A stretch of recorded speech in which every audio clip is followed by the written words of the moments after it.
भारत जीत गई, तुम भी नाखुश हो क्या? वन देयर इज रोको तो फिर रोक सको तो रोक लो। सामने थी पाकिस्तान और किंग खड़ा था शीना दान। अंतरराष्ट्रीय क्रिकेट में, क्रिकेट के जगत में एक ही किंग है और वो है भारत के किंग कोहली। ये तमाचा है उनके मुंह पर जो भी विराट का कंपेयर करते हैं बॉबजी द बार्बर से। आज ही के मैच में पता लग गया होगा।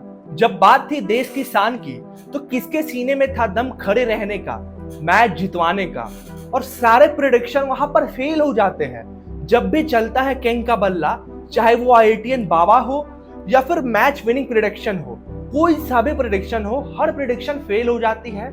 आप सभी को याद होगा India versus Pakistan T20 world cup का वो मैच, वहां भी विराट कोहली प्रेडिक्शन को फेल करते हैं। और इस बार भारत में अलग ही प्रसिद्ध हो रहे IITN बाबा।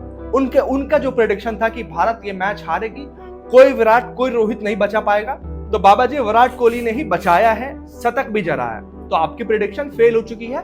कृपया करके क्रिकेट पे ज्ञान न दे। विराट उन सबको औकात दिखाना जानते हैं अच्छे से। और सच बता रहा हूं, पूरी पाकिस्तान की बैटिंग बॉलिंग एक तरफ और विराट की बैटिंग एक तरफ, दोनों में 19 नहीं 19 लाख का फर्क है। घंटा की राइवलरी।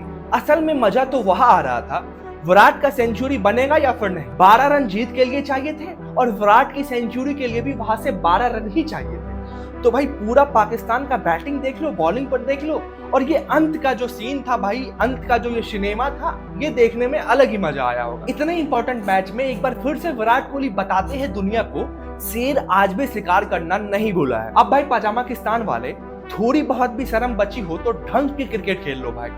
तुम्हारे टॉप ऑर्डर का हाल टाइटैनिक से भी बुरा है।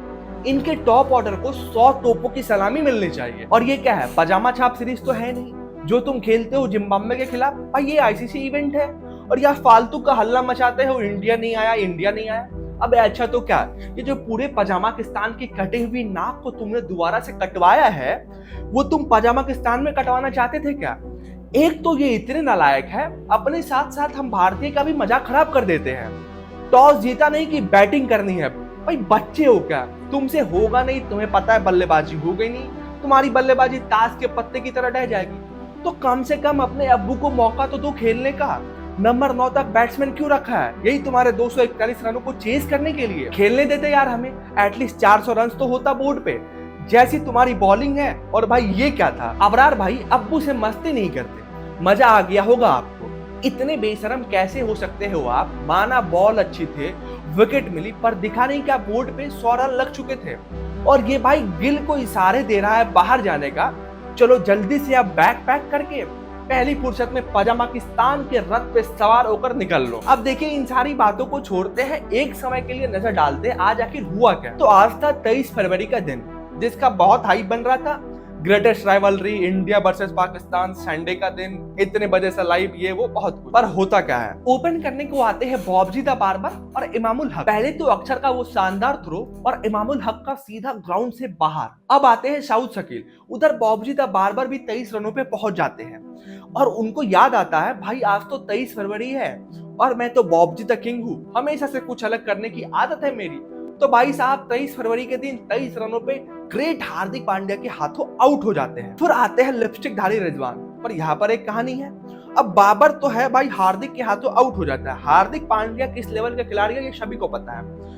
अब इनके मेन स्ट्रीम मीडिया में एक अलग ही चीज चलता है। एक मतलब कोई यूट्यूबर है या फिर कोई भी या पाकिस्तान का होगा, उनका कहना है भाई कि भाई हार्दिक पांड्या एक छपरी ने हमारे किंग बाबर को आउट कर दिया। हमारे किंग को एक छपरी ने आउट कर दिया। आप अपने प्लेयरों को ऐसा क्या खिलाते हैं? छपरी ने और उसके बाद इतना दम है, उसके बाद जो उन्हें रिएक्शन दिया है ना, वो छपरी वाला ही रिएक्शन था। छपरी भाई तुम्हारा किंग कैसा, 23-24 रन से ज्यादा इनसे बनते नहीं। और हार्दिक पांड्या जिसे तुम छपरी बोलने की गुस्ताखी कर रहे हो, तुम्हारे शब्दों में बोलूं तो हार्दिक पांड्या वो ऐसा बंदा 23 करोड़ की घड़ी पहनता है, पूरी की पूरी तुम्हारे स्टूडियो के साथ साथ तुम्हारे पाकिस्तान के कट्टे को भी खरीद लेगा। और कट्टे को क्यों ही खरीदेगा भाई, आटा भी गिफ्ट कर सकता है। हमारा भाई दिल का इतना भी बुरा नहीं है। अगर आटा वाटा चाहिए तो हार्दिक पांड्या से संपर्क करें, बाकी उन्हें छपरी बुलाने की कोई जरूरत नहीं है। और बाबर को किंग, मतलब भाई बाबर कैसा किंग, बाबर कैसे किंग हो सकता है? किंग कौन था वो आज प्रूव हो चुका है। विराट कोहली, उनकी पारी, वो मैच कौन सा था, किस स्टेज पे उनका सेंचुरी आता है, तो भाई कितने बड़े मैच में आता है, ये सब कुछ प्रूफ हो चुका है। तो किंग कौन है ये पता है। फिर बाकी अब आगे बढ़ते हैं। फिर आते हैं लिपस्टिक धारी रिजवान। इस बार वो खुश तो थे क्योंकि भाई उनको टेस्ट खेलने का मौका मिल चुका था। और वहां से वो टेस्ट खेलना शुरू भी कर देते हैं। अच्छी पार्टनरशिप होती है, फिर अक्षर भाई उनकी आत्मा को शांति देते हैं उनको बोल्ड करके। क्या उनके बाद क्या था, पाकिस्तानी बैट्समैन का ये हाल था, आओ सनम और जाओ सनम। और इन सभी का श्रेय जाता है भारतीय बॉलर्स को।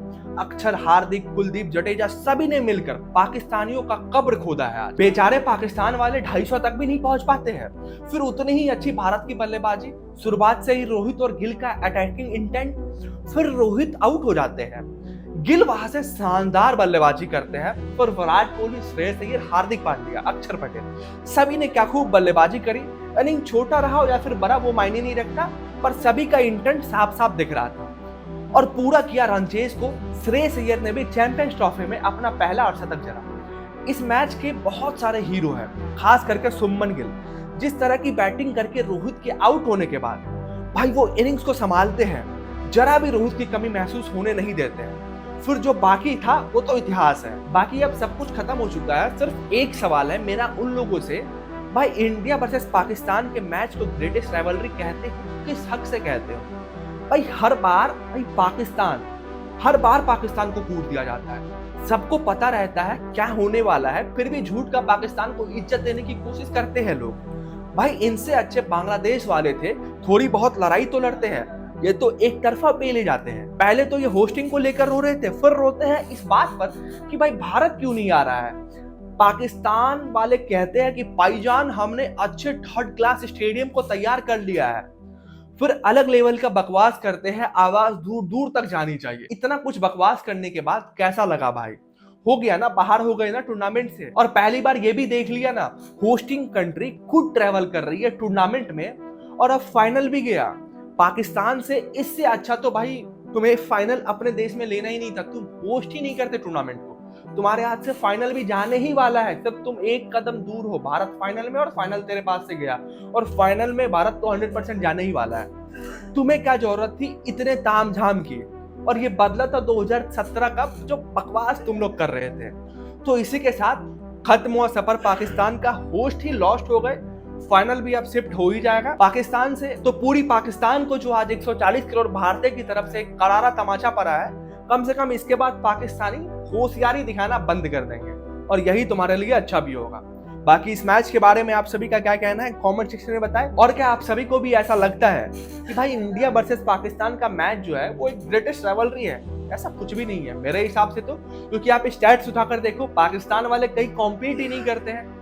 गलती से एक आधा जीत जाए तो वो अलग बात है।